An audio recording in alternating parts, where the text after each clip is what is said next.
We are going to hear items 6 and 7 together. I'd like to introduce item 6, which is case number CPC 2010-3152, ZCHD SPE SPT SPR CUB, with the associated CEQA, Council District Number 4, General Plan Land Use Regional Commercial. A public hearing was held on February 19th. The expiration date for this case is April 25th. At this time, I'd also like to introduce item 7. Item 7 is case VTT 61216CN1A with the associated CEQA. And let me welcome Nick. Nick, nice to have you here. Excuse me, James Williams, City Planning. Short announcement, if I may. Please. This next item is, we have a court reporter who is recording this next item. I'd like to ask each person that speaks to please identify yourself for the record and speak directly into the microphone so all can hear you. Thank you. Welcome, Nick. Thank you, Commissioner Roshan. Today, what we have before us is a mixed-use project that's located at 4827 Sepulveda Boulevard in Sherman Oaks neighborhood. It's located adjacent to the 405 and 101 freeways. The entitlements that are requested are as follows. Pursuant to section 21082, 1C of the Public Resources Code, certification of the Environmental Impact Report, number EMV 2004-6000 EIR, clearinghouse number 2004-111068, and the adoption of findings and statement of overriding considerations. Also pursuant to sections 12F and Q of the Los Angeles Municipal Code, investing zone and height district change from the CR1-L, QP-1L, R3-1L, and R1-1L zones to the TQ-C2-2B zone, height district 2B. Also pursuant to section 11.5.7F of the Los Angeles Municipal Code, the applicant requests the following exceptions from the Ventura Cahuenga Boulevard Corridor Specific Plan. Section 6B.4 restricts the floor area of a project to 1.5:1. The project requests a proposed floor area ratio of 2.75:1. Section 7.8.2 prohibits front yard setbacks in excess of 10 feet. The applicant is requested to exceed front yard setback by 59 feet for approximately 137 lineal feet of the project's approximate 461 lineal foot Sepulveda Boulevard frontage to accommodate portions of an approximate 13,000 square foot public plaza, which is approximately 69 feet deep and approximately 137 feet wide. Section 7.B.1 restricts the maximum lot coverage to 75%.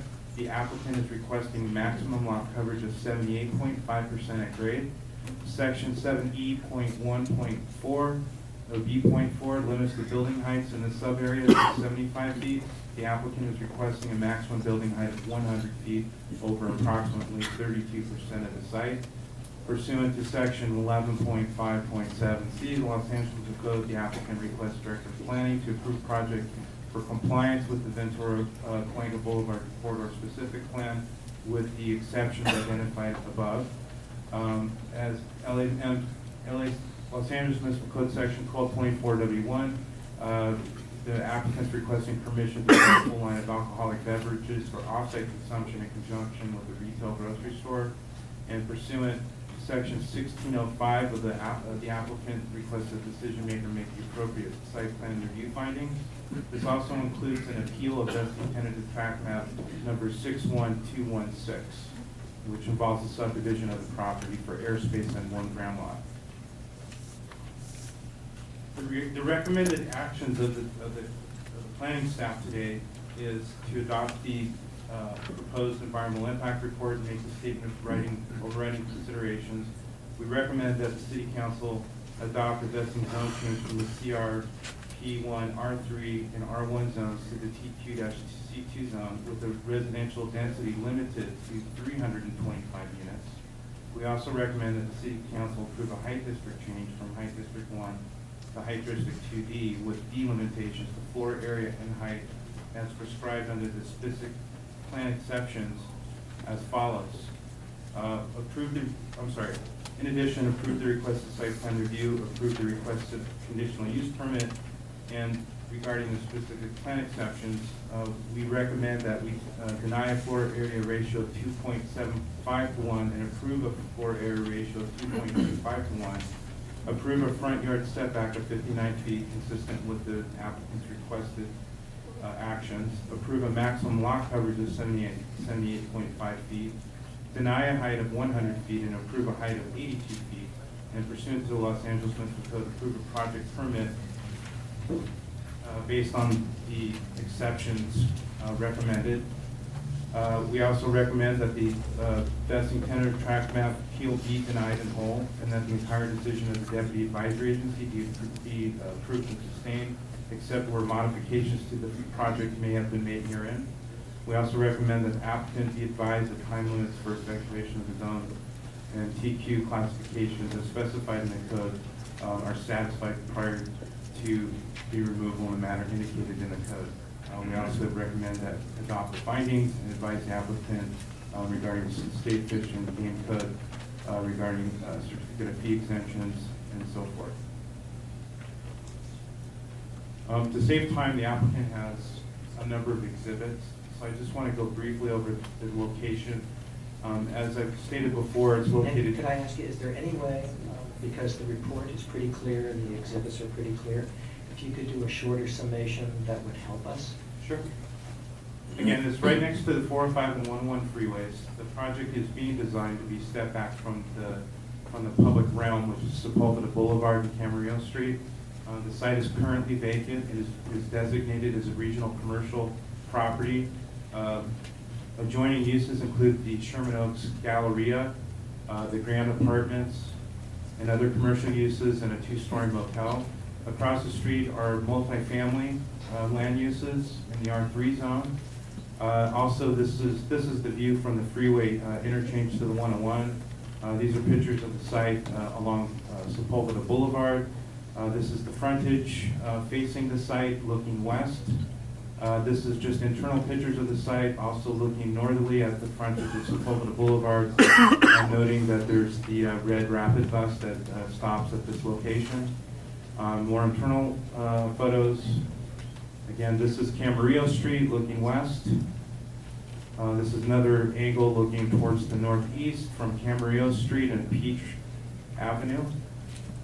Again, just more internal pictures.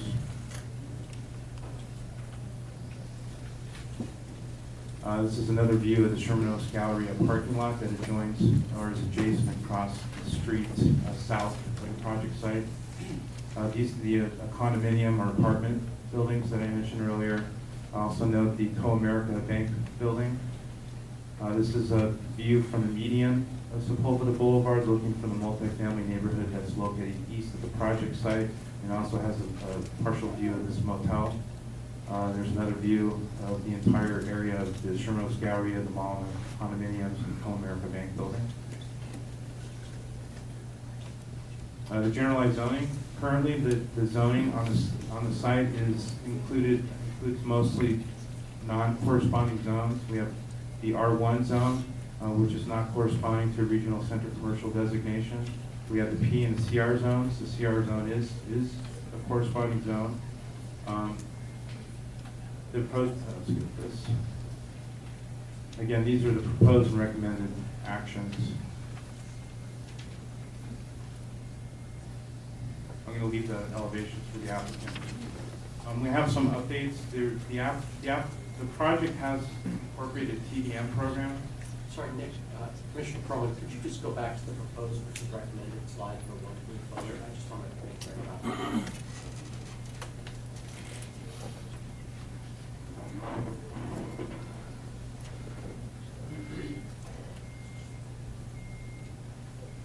Thank you.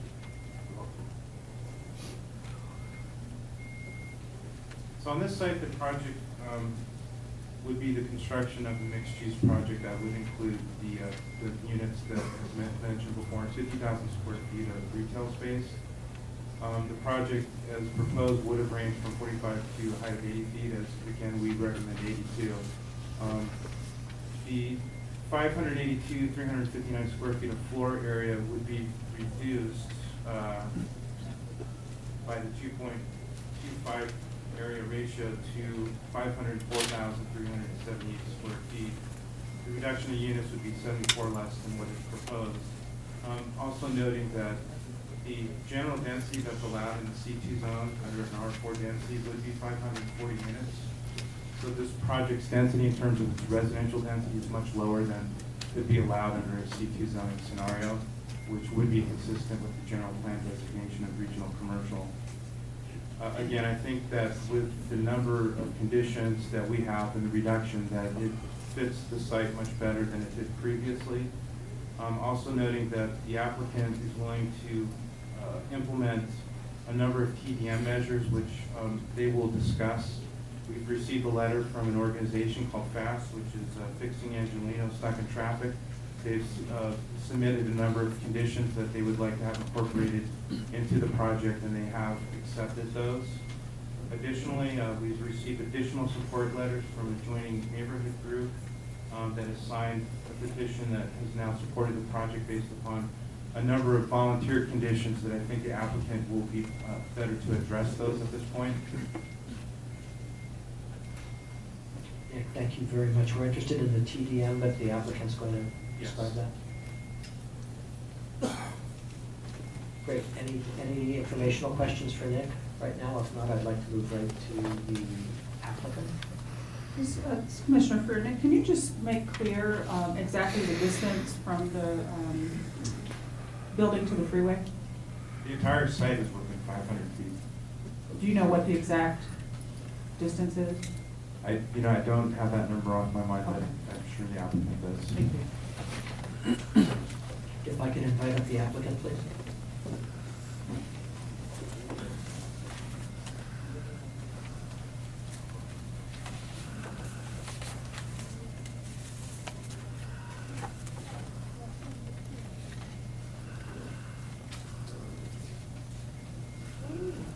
Welcome. I'm going to ask you to do something pretty tough, which is to do your entire presentation in 10 minutes. Is that something you can do for us? Of course, President Roshan, I had timed it at 17 minutes, 37 seconds. We will shave off 7.5 minutes. Thank you very much. We appreciate your effort. Yeah. Good morning, President Roshan, Honorable Commissioners. I'm David Goldberg of the law firm of Armbruster Goldsmith and Delvac, counsel to the applicant M. David Paul. I'm joined this morning by Paul Kruger of M. David Paul, Wade Killefer, the project architect, as well as my partner R.J. Comer, members of the consulting team. We will go through this very quickly. You already heard about existing site conditions, as well as the overview of the entitlement requests. Really what we wanted to highlight today are the transit-oriented development capabilities and potential for this site. It's a great opportunity. There are 3 Metro Rapid buses within walking distance of the site with access to the highly successful Orange Line. And the valley really is becoming more transit-friendly. People are demanding walking and biking opportunities. Prime example, Metro is now studying a north-south connection, including light rail or a bus with a dedicated lane to the Orange Line, including some possible connections along Sepulveda Boulevard with potential stations either at Burbank or Ventura, which would really bookend the site. And so really there's a regional vision for TOD right now, the Mayor's Transit Corridor Strategy, as well as the Planning Department's transit-oriented districts, and this includes the San Fernando Valley. There's over 6.5 million square feet of commercial office space within a half mile of this site, as well as a significant number of other retail and entertainment uses. So this site really provides an opportunity for folks to live, work, and play right next to all these opportunities and reduce vehicle miles traveled. And so all of this really shaped the project's goals and objectives to create a TOD in proximity to employment centers and mass transit, meet local housing demand, provide community-serving uses within walking distance, create a better pedestrian corridor, and beautify an important gateway to Sherman Oaks while stimulating the local economy. So I'll pass it now over to Wade Killefer. Good morning. We started the design of this project for Dave Paul in 2001, so it's been a 12-year run to get here before you. Dave asked us to design apartments over a grocery store, some neighborhood retail, and required parking. As we showed Dave our original studies of the units above the retail, he commented that the site reminded him of an Italian hill town, and he suggested we pursue that design direction, hence the name and the color palette. The folk architecture of those hill towns developed without pretense, out of the needs of the inhabitants and the strengths of the site. We're shooting for the same loose informality in our layout and massing. We did a number of massing studies with the goal of creating facade articulation. The Sepulveda Boulevard building facade has been broken up, allowing portions of the residential open space to be visible to Sepulveda. This simulation demonstrates the height of the buildings to the south of the project site on the west side of Sepulveda, starting at Ventura Boulevard, around the corner of the Galleria to the Co-American building and the Grand Apartments. As you can see, the project at its tallest is in scale with the built environment. In the process of working with the community and reducing the unit count from 500 to 399 units, we accommodated the request of some neighbors to step back the height so that it gradually increases in Sepulveda to the back of the site. The unit layout surrounds 1.5 acres of well-designed open space for the residents' enjoyment. This open space significantly exceeds the code requirement. Between the buildings, there are some interesting spaces that Katie Spitz, our landscape architect, has exploited with a variety of themed gardens that provide wayfinding hints as well as enhancing the living areas. Fronting Sepulveda, this plot creates a very public open space bracketed by the grocery store and neighborhood serving retail. We filled it with a bosque of trees and outdoor seating. All the parking is hidden from the streets. This will be a great public space in Sherman Oaks. In addition to the plaza, we've also volunteered other improvements to create a walker's gateway into Sherman Oaks along Sepulveda and Ventura Boulevard.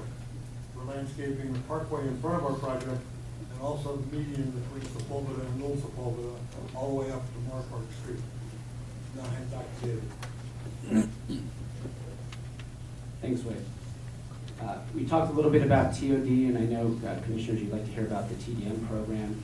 Just a couple things to note. We've volunteered among our conditions to fund a feasibility study to set up a pilot transportation management organization in this portion of Sherman Oaks. We've had good discussions with DOT about that, and if they like what they see with the feasibility study, we'd be able to use a portion of our project impact fees under the specific plan to help leverage the cost for that. So that's something we're very excited about, and this would be in addition to the other TDM measures and the physical intersection improvements we're doing at 7 intersections. The project really has consistency with TOD vision. We have retail fronting the street, bike parking that meets the requirements of the new bike parking ordinance, and extensive pedestrian and streetscape enhancements along Sepulveda. And we've had some discussions with Zipcar about having some space in the project for a car sharing program, and we're embracing the concepts that FAST has recommended for a bike sharing program as well. Our TDM program includes a variety of features, including discounted bus passes made available to tenants, unbundling the parking from leases, as well as creating a marketing strategy to really get out there and try to get folks that work in the community to live in these buildings. We know that air quality is an important issue for this commission. The freeway adjacency is something that we've taken seriously. This site has historically been zoned for residential. The freeway came to it, not the other way around. That said, the project does implement and is consistent with the Commission's advisory recommendations. A thorough health risk assessment was prepared by Air Quality Dynamics, whose principal, Mr. Bill Piazza, is at the foremost in his field in HRA preparation. He's here today. The HRA concludes that exposure levels for the outdoor areas will not exceed thresholds, and for the indoor areas, MERV particulate filtration, consistent with the Commission's advisory, would reduce those impacts to below threshold levels. And so we implement those recommendations. We have most of the outdoor spaces enclosed within courtyards. We have planting along the property's perimeter and minimizing operable freeway-facing windows. And importantly, the California Air Resources Board citing recommendations, advise cities that they should balance other considerations, including housing and transportation needs, when they make these decisions. And we really think the project's benefits, as Paul Kruger will outline, really merit location at this site. Thank you, David. And Paul Kruger with David Paul and Associates. We're also very excited to be here to finally transform the property. As we've seen through many years of vacancy. We've heard from those looking forward to the project's positive pedestrian connections and the beautification that we will provide along Culver Boulevard. We're also heard from many local businesses who are anxious to have the foot traffic necessary to be competitive and sustain business in Sherman Oaks. We're also proud we're designing our second residential building in the city to lead builder specifications. As part of our application, we've included a number of volunteer conditions of approval that we've offered during the neighborhood council review process. The Planning Department recommendation report did not include these conditions among the recommended conditions. However, we have met and discussed with planning staff the recently updated conditions and have respectfully resubmitted them and request they be incorporated into the project. Many of these volunteer conditions relate to the items that have been discussed throughout the presentation. The economic benefits, we believe, are many for the project. We've had the benefit of having the Los Angeles Economic Development Corporation issue a report that's included in the record that calculated the job creation, city revenues, and local spending. You can see the magnitude of that is outlined here in this slide, with potentially $19.1 million in tax revenue from the construction being identified. Our outreach has been substantial. For over 9 years that I've been working with the project, in fact it's been 12, but within the last 9 years, we've had a substantial amount of review with the project. The slide here identifies the last 3 years of that outreach efforts, which has been very intensive, walking door to door within the neighborhood, talking and meeting with the Sherman Oaks Neighborhood Council, its Land Use Committee, and its subcommittee that met for over a 14-month period. In addition to volunteering the conditions, we also reduced the project size from its original proposal and made other design changes requested by the community, including stepping back the building heights from the street. We have received the endorsement from the Sherman Oaks Neighborhood Council, as well as we've received from Chamber of Commerce in Sherman Oaks, the Encino Chamber of Commerce, and the Valley Industry Commerce Association. This aerial illustrates the stakeholder support in the area surrounding the project, with each flag representing a neighborhood stakeholder. As to the testimonies that have been included in the record with our support, and I include the photographs we produced, with over 600 supporters for the project. We are pleased that many of the supporters in the project are here today, and I'm personally thankful that they are. We've also discussed the staff recommendation with council office and asked that we discussed the project with staff, the recommendation to reduce the project, and if that's the direction for this council, we are willing to accept that reduction. We've also, in the past few days, reached out to a broader consensus, and we're presented with a list of conditions from the neighborhood directly to the east across the Colvada, bounded by the freeway, the 101 freeway, Colvada, Hester, and Ventura Boulevard, representing a sizable and sensitive residential area that we have reached out to. They have reached out to us and have come to agreement by including within the volunteer condition, not only for the project reduction to 325 units, but also several conditions for neighborhood calming effect. So I'm going to have to interrupt because we have to be fair to both sides in this case. So at this point, thank you very much. If there's further questions, we'll be able to address those issues as we move forward. So, One quick question. sure. I'm sorry. Commissioner Perlman, I Sorry, just Wade. want to find out what the distance is from the buildings to the freeway. The approximate distance is about 35 feet. Is there, that's the closest. And going along that arc, is that pretty much consistent? It varies between 35 feet, potentially up to as much as 50 feet. Thank you. If there's no other questions, thank you all. Thank you. If there are questions, we will ask you to come back. And I'd like to go now to the appellant, if I could. Brad, can I invite you up? Yes, that'd be fine. I'll give you the same 10 minutes. Thank you, but I don't think I'll use it all, but thank you. Oh, well, thank you for that. My name is Brad Tworden on behalf of Sherman Oaks residents for a safe environment. Please let the record note that I did commit some comments for the record yesterday, and I believe Mr. Hendricks distributed them to you this morning. Just for the record, Commissioner Perlman, we did receive a very lengthy document on our desk this morning from you, but for the record, have not had time and will not have time to read this. So, once again, and I do this for everyone who comes before and submits things of this nature to us at the last minute, we find it disrespectful and discourteous to us. We're volunteers here. We try to digest the rest of the papers that were submitted, including your prior lengthiness letters. But to give us this on the morning of and expect that we are going to read this and properly be able to consider it, it's just not possible. And we would like to be able to consider these things, but we can't when they're given at the last minute. So with that, you can proceed. My apologies, Commissioner. Brad, thank you. A substantial amount of the opposition to this project stems from the amount of exceptions it needs to the specific plan. Organizations like my client, Sherman Oaks Homeowners Association, Homeowners Encino, and others opposing the project understand what the specific plan represents. A compromise between community interests and development interests that may not always match. A project that seeks as many exceptions as the project here seeks, especially the additional 25 feet sought by the applicant or additional 7 feet in height recommended by planning, and the almost doubling of the FAR sought by applicant or the 50% increase recommended by planning, upsets that compromise and does an end run around the protections that the specific plan provides. There's nothing unique about this site or its circumstances that warrants granting the exceptions for the specific plan. It does need a rezoning in order to conform to the land use classification, but that doesn't require an exception. The FAR may not permit the maximum density under the zoning scheme that the applicant seeks, but that is an intended consequence of the plan. That which the plan intends is neither a practical difficulty nor an unnecessary hardship for a purpose of exemption. The location adjacent to the 405 and the 101 freeways certainly doesn't warrant exemption either. Quite the contrary.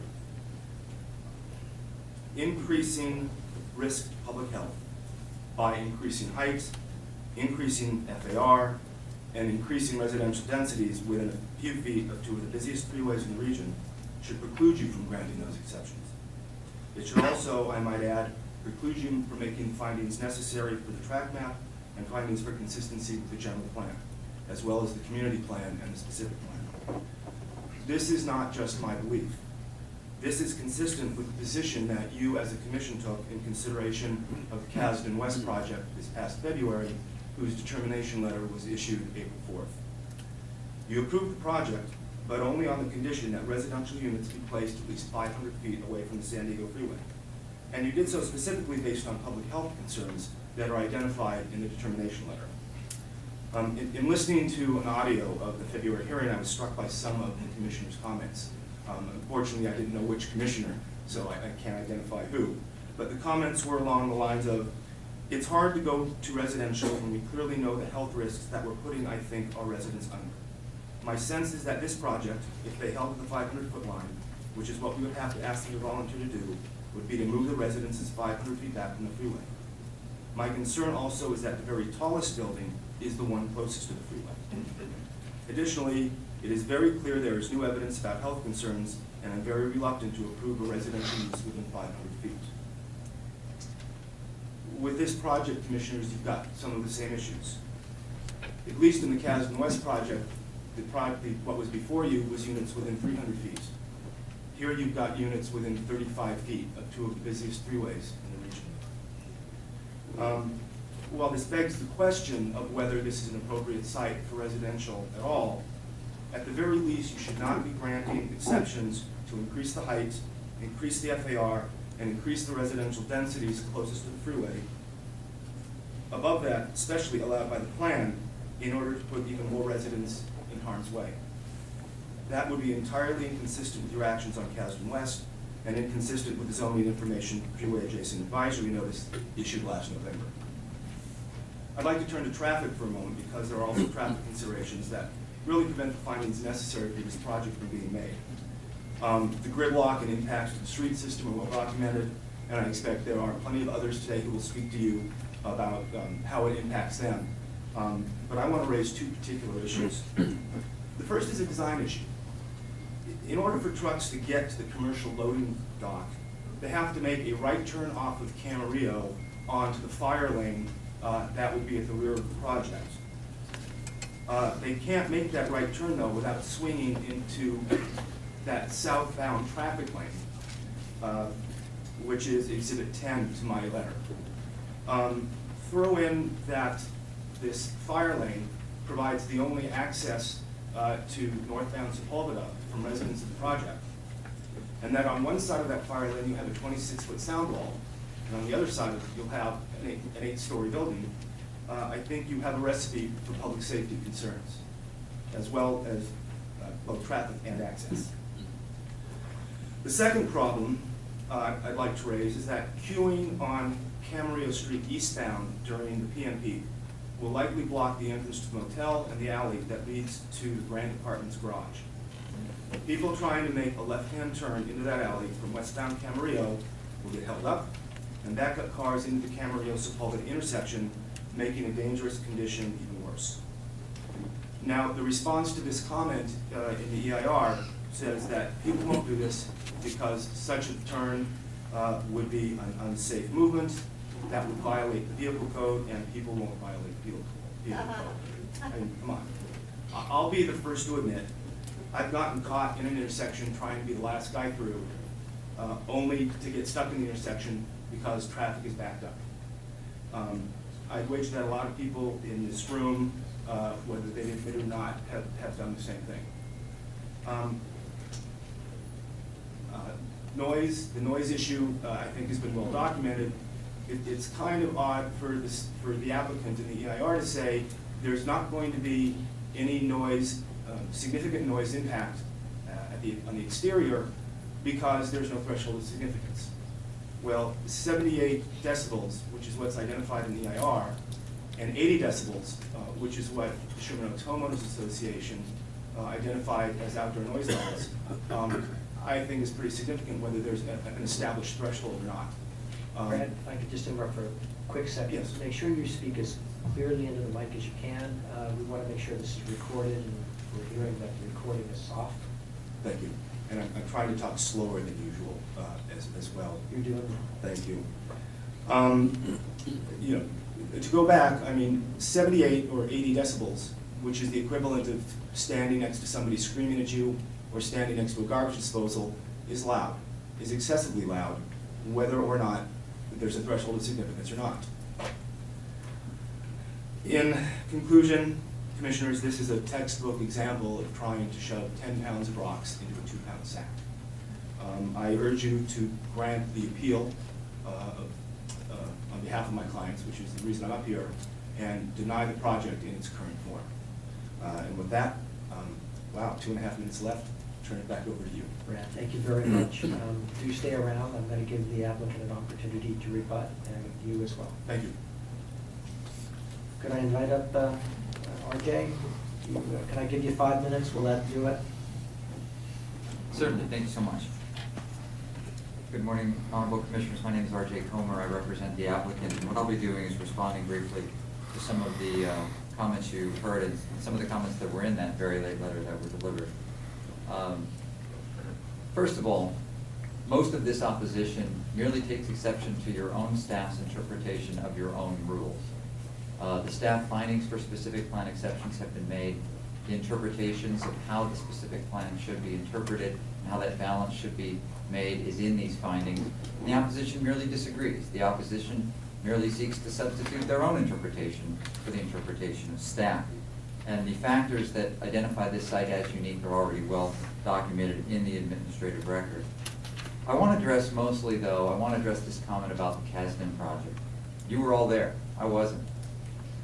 But I did familiarize myself with the project, and I did compare the projects, and there's some very important differences. One of the first and most important differences is the Kasdan project was zoning itself into residential use. Residential uses were not allowed on this site without that zone change. In this project, residential uses are allowed by right, although not necessarily at the density that we're asking for. That's where the discretion comes in. But residential uses are allowed on the site. In fact, they historically existed on this site. The property in Kasdan was so large that you could impose a 500-foot limit and still have residential uses on the project. Our project, the entire project, is within 500 feet of the freeway. And therefore, if you were to impose that limit, you would essentially be prohibiting all residential uses on a site that allows them by right. And secondly, the HRA in that project was poorly done. essentially did not do enough analysis, didn't investigate mitigation measures that this commission recommended in its own guidance, and then just defaulted to a significant impact. Contrast that to the health risk assessment in this project, which investigated one of the most aggressive MERV 16 in mitigations, a mitigation so aggressive that the Air Quality Management District recently published a pilot study that found that the kind of mitigation we're using, and the study is called Pilot Study of High Performance Air Filtration for Classroom Applications, found that the kind of filtration we're using achieves an efficiency of 90% reduction. So those are the differences between the Kasdan project, and of course you know that that your own guidance said that each site should be reviewed on a site-by-site basis, and no one decision is a precedent on another. More importantly though, the proximity to freeway and residential uses has been well taken into consideration in this project. Every single tool in the toolbox was used. And some of the studies that have been, you might have read recently, a study from UCLA and USC about autism and close proximity to freeway, that dealt with NO2, and we dealt with NO2 as well. And the NO2 exposure limits on this site do not exceed the thresholds. The HRA also analyzed the meteorological conditions for particulate matter. And I went to school in the Valley. I'm a graduate of Cal State Northridge. But you don't have to take my word for it. The UCLA study itself said that particulate matter dispersion is subject to atmospheric conditions, and those atmospheric conditions in the San Fernando Valley trend north. The prevailing winds in the San Fernando Valley tend to blow from south to north, which means the atmospheric conditions would blow particulate matter away from this site. Not that we assumed that would happen in our HRA, but we did account for those atmospheric conditions. In short, the amount of air quality analysis, the amount of mitigation for this project in proximity to this freeway interchange is really unprecedented before you. Traffic is bad in the valley. No doubt about that. Anybody who's driven in the valley knows that traffic is bad. This project will have a few unmitigated significant impacts on some intersections, which you've already heard about the TOD plan. This project will also mitigate most of the intersections that were potentially impacted by this plan, and has one of the most aggressive and creative TOD and transit plans that has come before you in recent years. And finally, the noise situation is a tempest in a teapot. The fact is that the city's noise threshold is in conflict with the city's noise element. They have two different thresholds. So we went to the city planning department, the experts, and said, which threshold do you want us to use? And they said, use the city noise element. And we did, and we're below that threshold. There is a threshold, and it was stated in the draft DIR. And lastly, I wanted to address this issue of comparative size. This neighborhood is defined by tall buildings next to short buildings. And it is true, this project is tall. It's a lot less tall today than it was proposed. But it's taller than some structures in the area, and it's not as tall as some others. And it's a fallacy to say that this area is defined by short buildings and this is the tallest building in the area. It's just not true. Thank you for your time. I'm happy to answer any questions you may have. RJ, thank you. I'm going to go right to the appellant again. Keep your questions. Brad, can I offer you 5 minutes? Sure. Actually, I'll address just a couple of items in far less than 5 minutes. And that's primarily the Kasdan project. I agree, most of this project is within 500 feet of 2 freeways. And as I said, that really begs the question of the appropriateness of the site for residential. Be that as it may, the bigger issue I have, and one that really Kasdan can serve as a precedent for, is the granting of exceptions to increase residential use that close to a freeway. The buildings closest to the freeway are the tallest, and those are the ones for which the applicant is seeking the exceptions. So you're adding the height, you're pushing the density and increasing the FAR in order to put those residences as close as 35 feet from the freeway. I think to the extent you address the public health concerns with how you consider the Kasdan project, they are equally applicable here. I point out as well, we're finding out more and more about the amount and the harm that freeway pollutants cause as time goes by. Once again, Commissioner Perlman, I apologize for getting the letter so late, but one of the exhibits is an abstract from last week in a newspaper article from last week detailing a UCLA study from December 2012 finding more concentrated toxics early in the morning than previously thought, precisely at a time when more people are likely to be home. Can I ask, excuse me? Sure. Mr. Torben, can you respond to the applicant's comments that the property is currently zoned for residential, and while they're asking for an increased FAR, unlike the Kasdan project, they are not asking to change from commercial or industrial to residential? A portion of the project is residential. And as I've said, I am not dealing with the issue of whether or not it's appropriate for residential at all. That's a question for your consideration, since part of it is zoned residential. Once again, my issue is less with multifamily residential on the site than exceptions to the specific plan that allow increases in the FAR and increases in height for residential even closer to the freeway.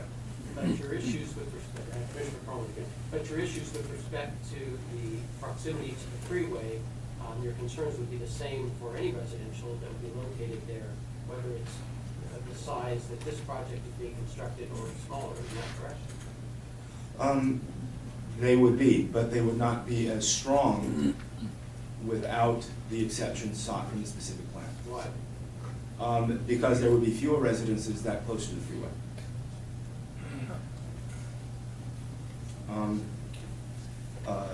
And with that, I have nothing further. Unless there are any questions. Thank you very much. With that, we're going to move right to public hearing, and I'd like to begin that with Virgilio Navarre has to leave. Virgilio, can I invite you up to begin the public hearing? Welcome. Thank you, Commissioner. Commissioners, good morning. Rogelio Navarre, representing the Office of the Mayor's Economic and Business Policy. I'm here on behalf of the Mayor to express our support for the proposed project. Sorry, let me strike that. The project as recommended by the planning staff and planning department. This project has been, as mentioned by the applicant and the representatives, 10 years to 12 years in the making. It is and has been at every step of the way a project where the developer, the applicant, and his team have worked closely with the community to address concerns regarding density and also regarding types of uses. Their amenability to reducing the height from 8 stories to 7, as well as their openness to reducing the density from a project that initially started at 500 units to now 325, goes to show their openness and willingness to be collaborative with the community. This part of the city, Sherman Oaks, which I live very close to, does not have adequate amount of open space, and the 13,000 square foot plaza that's being proposed is a welcome sight. We look forward to seeing this development move forward. It will create a vibrant mixed-use development that many families, various demographics and demographic groups can take advantage of, and we urge your support. Thank you. Rogelio, thank you for being here. With this, we have quite a few speakers, so I'm going to limit 20 minutes to both sides. Those against the project and general comments will get 20 minutes, and those for the project will get 20 minutes. To do that, I'm going to put a minute on the clock for each speaker. I'll go through those against first. And I'm going to ask you, if you would, to please queue behind the microphone in groups of 4. And you can speak in any order, but when you hear your name, if you would queue up for me, that will make us move a little bit quicker. I'd like to begin with Lisa Petrus, Andy Spokoonen, Bob Anderson, and Marshall Long. Welcome. Please introduce yourself and begin. Good morning. My name is Lisa Petrus, and I live in the neighborhood immediately to the east of this project. The developer said there are going to be a few problems with traffic according to the developer's numbers, they expect an additional 2 million cars a year. That's 2 million cars a year through our neighborhood. That's just absolutely unacceptable. It is already gridlocked. We have a lot of problems. And we need your help, please, to protect our neighborhoods. We want to abide by the same laws as developers. If I'd like to build a 5-story house, I can't. I might want to, but I can't. We just asked the developer, he's got a very talented architect, to play fair. Put something in there that's a reasonable size that does not impact our neighborhood like that. Thank you. Thank you. Welcome. Thank you, Commissioners. I'm Bob Anderson from the Sherman Oaks Homeowners Association. SOHA continues to recommend that the IBT project be downsized by eliminating 101 units, which comprise the 7th and 8th floor, reducing the height to 75 feet and the floor area ratio to about 2. We do not agree with the Planning Department's recommendation of 82 feet high, 325 units, and a 2.25 FAR. The recommendation eliminates the 7th and 8th floors, but only 74 of the 101 units there. What happens to the remaining 27? They must be added back somewhere else. What happens to the step back that we fought for? But the problem is that there's no way for us at this point to really know what this project looks like. The only drawings and concepts we have ever seen are for a 399 unit project, and you're asking us to provide comments now on a 325 that we just heard about this morning. And we also demand that the developer be required to prepare new plans and present them to you before any approvals. Thank you for your comments. Before you begin, could I invite up April Blair, David Garfinkel, Janet Kleinbart, and David Rankle, please. Welcome. Please introduce yourself and begin. My name is Marshall Long. I'm a resident of Sherman Oaks and chair of the SOHA Land Use Committee. The project which is before you today is 399 units with the 2.75 floor area ratio, which exceeds the specific plan as you have been told. It is also located adjacent to one of the busiest freeway intersections in the city, if not the county, and will be impacted by air pollution, noise, traffic, and will in turn contribute traffic to the area, which will significantly worsen the traffic on the adjacent streets. Last year, SOHA recommended that the top 2 floors of the development be removed, thereby lowering the maximum height by 20 feet and the number of units to 298. We strongly recommend that that the project be significantly downsized to this position. Thank you for being here. Welcome. Please introduce yourself and begin. My name is David Garfinkel. I'm the president of the Tarzana Property Owners Association. I'm here all the way from Tarzana because we are concerned about the traffic that would be impacted all the way throughout the valley. Ventura Boulevard is a mess now. Imagine what it's going to be like if the density here is granted. In addition, you heard about the health hazards. Let's limit the number of people exposed to those health hazards if we approve the property at all. We support the Sherman Oaks Homeowners Association recommendations. Chop off the top 2 stories, bring the number down to 298, 6 stories, 75 to 80 feet, floor area ratio of 2. Final note, a point was made about closeness to the orange line. If you looked at the written materials, 2 miles from the orange line, that's hardly close enough to even be considered. Thank you. David, nice to see you again. Welcome. Hi, I'm Janet Kleinbart. I live in Encino. I'm a citizen of the United States. I've lived in New York. I've lived in Wisconsin. I've lived in Florida. I've lived in North Carolina. This is a very poorly planned project. If there has been housing zoning, well, that's interesting because over the last 25, 40 years, nobody built anything out there. It makes me feel that nobody wanted to live there. Here's a little picture, by the way. I am sitting a little bit around 50 feet from you, so 35 feet from you is where that desk is, and that's how close it would be to the freeway. And we're talking 6 lanes on either side now, so that's 12 lanes of traffic. Here's a little, I don't know if you can see my sketch. This is another 600 cars you're adding to that gridlock. I live in Encino, at Balboa and Ventura. To take my son to school on Coldwater in Ventura, I left at 7 o'clock in the morning. I returned home at 9:30 in the morning. 2.5 hours to go what should have been a 15-minute drive to and from. That's 30-minute round trip. Took me 2.5 hours. That's inexcusable. The people who Janet, live in this sorry, neighborhood, I have to- it's overwhelming traffic. It's very poor planning. It's unacceptable for the neighborhood. Talk longer, I can't. Thank you for being here. Right, but you said this meeting was supposed to start at 8:30, you began at 9 o'clock, you took a 5-minute break, I that was really 25 wish I'd minutes. let you go You longer. cut I some can't. people off, you don't cut other people off. All we're talking about, the entire thing, is to be fair. I asked a gentleman who was in this, Janet, about the we're building, trying he said really he hard lives in to be Santa fair. Clarita. The building people here do not live here. They're not impacted by our I'm situation. really They're sorry. just builders, developers, and people putting cash in their pockets, and that's unacceptable too. Janet, thank you for being here. Before you begin, David, could I invite up John Kern, Albert Mass, John Coughlin, and Gerald Silver, please? Welcome. Good morning. My name is David Rankel. You're here. You've heard two parts to this project. One is you've heard it's on a mass transit line. The project itself is across the street from a bus stop, an ordinary bus stop. So if you're going to take that into consideration, great. But really, you've got to walk quite a ways to get to the mass transit line, the true mass transit.